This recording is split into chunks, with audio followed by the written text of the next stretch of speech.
भारत के genius mind game ने UNSC में लगा दी आग। बात वीटो पावर छीनने की आई तो घबराया चीन। 72 घंटे में ही चीन यूएन में जाकर बोला यूएनएससी के सुधार के लिए तैयार है उनका देश। तो पूरे संयुक्त राष्ट्र के 193 देशों में मच गई है खलबली। दोस्तों, यूएनएससी में जो आग भारत ने लगाई है उसकी आंच जब चीन पर आई तो अब चीन ने एक ऐसा स्टेप लिया है जिससे करोड़ों भारतीय बाग-बाग हो सकते हैं। अब दोस्तों, ऐसा तूफान उठा है जो या तो वीटो पावर को जड़ से उखाड़ फेंकेगा या फिर जल्द भारत के पास में वीटो पावर आने वाला है। मतलब दोस्तों, जैसा कि मैंने आपको पिछले वीडियो में बताया था कि भारत ने अब आर या पार वाला कार्ड खेल दिया है और इस कार्ड से सबसे ज्यादा चोट चीन पर ही लगी है, जिसके बाद वो करा उठा है। इसे दोस्तों आप ऐसे समझ सकते हैं कि उसने अपने पूर्व विदेश मंत्री और कम्युनिस्ट पार्टी ऑफ चाइना के फॉरेन अफेयर्स कमीशन के डायरेक्टर वांग यी को बड़े मिशन पर लगा दिया है। वांग यी ने भारत के एक्शन के तुरंत बाद ही यूएनएससी में रिफॉर्म को लेकर के ताबड़तोड़ मीटिंग्स की हैं।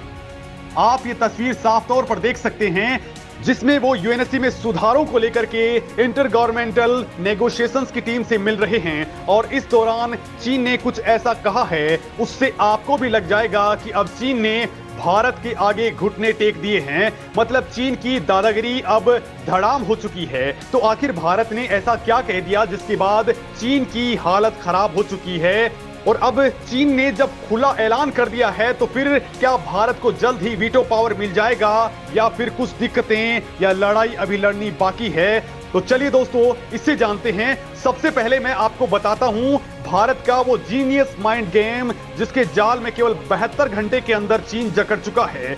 उसके बाद दोस्तों हम चीन के बयान को डिकोड करेंगे, क्योंकि पतली आंखों के पीछे छुपे धूर्त दिमाग को पढ़ने में बड़े बड़ों से गलती हो जाती है। जो नेहरू जी नहीं पढ़ पाए वो क्या मोदी जी ने डिकोड कर लिया है? तो चलिए दोस्तों इसे जानते हैं। तो दोस्तों, संयुक्त राष्ट्र में भारत के वीटो को लटकाने के मामले पर टीम इंडिया ने 26 अप्रैल को बहुत ही बोल्ड और स्ट्रॉन्ग रिएक्शंस दिए थे। भारत ने यूएन सिक्योरिटी काउंसिल से कहा कि रिफॉर्म्स के बाद सिक्योरिटी काउंसिल के नए परमानेंट मेंबर्स को भी वीटो पावर दी जानी चाहिए और अगर ऐसा नहीं करना है तो पुराने परमानेंट मेंबर्स हैं उनका वीटो पावर भी छीन लिया जाना चाहिए। उनके अधिकार को एबोलिश कर देना चाहिए, यानी इसे खत्म कर देना चाहिए। दोस्तों, यूएन में इंडियन मिशन के काउंसलर प्रतीक माथुर ने यूएन असेंबली में दुनिया के 193 देशों के सामने ये बात बोली और कहा कि अगर नए देशों को वीटो पावर नहीं दी जाती है तो पुराने परमानेंट मेंबर्स के पास भी वीटो का अधिकार बिल्कुल नहीं होना चाहिए। माथुर ने यूएन की इस बार ऐसी रग दबाई कि चीन तो खेल से ही आउट हो गया, क्योंकि भारत ने क्लियरली कहा कि वीटो पर भारत की क्लियर पोजीशन है। क्योंकि भारत ने कहा कि वीटो पर भारत की स्थिति बिल्कुल क्लियर है। साल 2008 में ही यूएनजीए ने सर्वसम्मति से सहमति दी थी कि वीटो के सवालों समेत यूएनएससी में रिफॉर्म्स के सभी पहलुओं पर व्यापक तरीके से डिसीजन लिया जाएगा। इसमें किसी भी एक ग्रुप की नेतागिरी बिल्कुल नहीं चलेगी। मतलब भारत का इशारा क्लियरली चीन की ओर था, जो बार बार भारत के आगे अड़ंगा लगाता है। दोस्तों, भारत ने वीटो देशों की दादागिरी पर एक बार फिर से बमबारी करते हुए कहा कि वीटो यूज करने का स्पेशल पावर केवल 5 देशों के पास है, जो बाकी के देशों के संप्रभु समानता की अवधारणा के खिलाफ है। और ये आज भी सेकेंड वर्ल्ड वॉर के माइंडसेट को दिखाता है। लिहाजा अब या तो P5 नेशन से वीटो पावर छीन लिया जाए और सभी फैसले 193 सदस्य देशों की वोटिंग के आधार पर हों, या फिर नए मेंबर्स को वीटो पावर देकर इस संस्था में सुधार किया जाए। भारत ने अफ्रीकन कंट्रीज और लैटिन अमेरिकन कंट्रीज को भी साथ लिया और इनको लेकर भी कहा कि सिक्योरिटी काउंसिल ने वर्ल्ड वॉर 2 के माइंडसेट के आगे चलते हुए इन अफ्रीका और लैटिन अमेरिकन कंट्रीज को कोई रिप्रेजेंटेशन ही नहीं दिया। दोस्तों, भारत ने पहली बार क्लियरली कहा कि वीटो पावर को खत्म करने से भारत को कोई दिक्कत नहीं है, लेकिन अगर ये रहता है तो फिर नए परमानेंट मेंबर्स को भी दी जानी चाहिए। दोस्तों, प्रतीक माथुर से पहले यूएन में भारत की परमानेंट रिप्रेजेंटेटिव रुचिरा कंबोज ने भी इन P5 नेशंस को जमकर के लताड़ा था और कहा था कि वीटो वाले 5 देशों की राय को 188 देशों पर नहीं थोपा जा सकता है। वहीं दोस्तों, विदेश मंत्री एस जयशंकर ने भी क्लियर कट कहा कि 77 साल हो चुके हैं, अब इस संस्था को बदलने की दरकार है।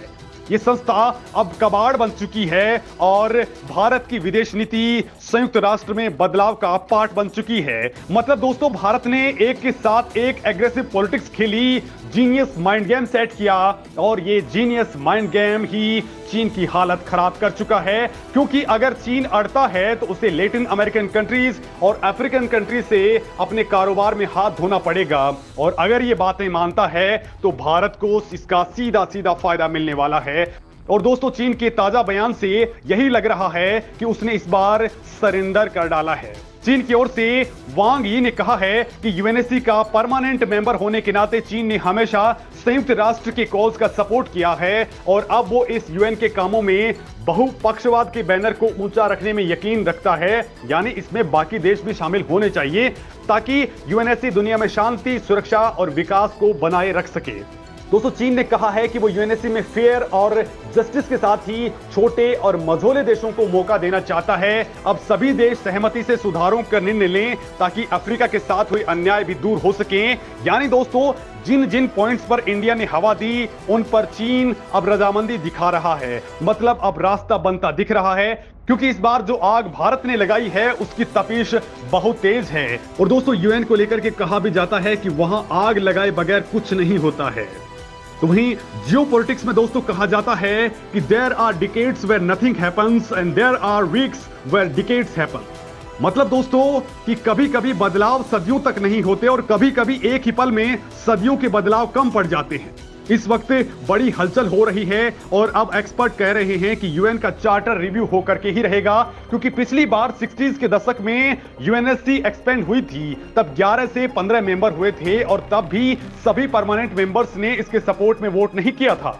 अमेरिका, चाइना, यूके ने सपोर्ट में तो फ्रांस और रशिया ने अपोज किया था, लेकिन तब भी चार्टर अमेंडमेंट हो गया था। मतलब जब प्रेशर बिल्डअप होता है, जब चेंज की जरूरत होती है, जब खुद यूएन को लगता है कि अगर ऐसा नहीं हुआ तो ये संस्था बिखर जाएगी, बेकार हो जाएगी, देश उससे बाहर चले जाएंगे, तो बदलाव होकर के रहता है। और इस बार भारत ने कुछ ऐसा ही माहौल बना दिया है। बड़ी बात तो यह है दोस्तों कि आज की डेट में फाइनेंशियल पोजीशन, डेमोग्राफिक चेंजिंग और पावर डायनेमिक्स सब कुछ इंडिया के फेवर में है।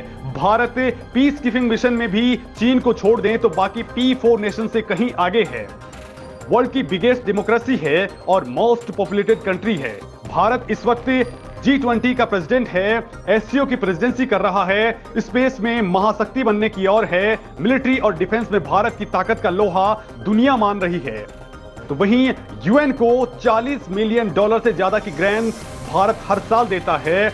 अब तक 2 लाख से ज्यादा ट्रूप्स को यूएन के पीस कीपिंग मिशन में भेज चुका है। और सबसे बड़ी बात, भारत आज एक बेहद पावरफुल नेशन बन चुका है। जहां रूस, अमेरिका और चीन की नहीं चलती है, वो देश भी भारत की बात को गौर से सुनते हैं। ये बात आपने अभी सूडान के अंदर अपने लोगों को निकालते वक्त देख भी ली ही होगी। और बड़ी बात यह है कि भारत को भी पता है कि अगर यूएन सिक्योरिटी काउंसिल में रिफॉर्म होता है तो भारत को परमानेंट सीट जरूर मिलेगी, लेकिन बिना वीटो पावर के परमानेंट सीट लेना भारत को गवारा नहीं है। लिहाजा दोस्तों, अब भारत ने माइंड गेम वाली पॉलिटिक्स खेलना शुरू कर दिया है, जिसके 72 घंटे के अंदर पहला नतीजा भी आ चुका है। तो उम्मीद करिए दोस्तों कि बहुत जल्द भारत के हाथ में या तो ये वीटो होगा, अगर वीटो नहीं होगा तो ये संस्था के अंदर भी वीटो पावर नहीं ही होगा। आपका इस मामले में क्या कुछ कहना है, कमेंट करके जरूर बताएं।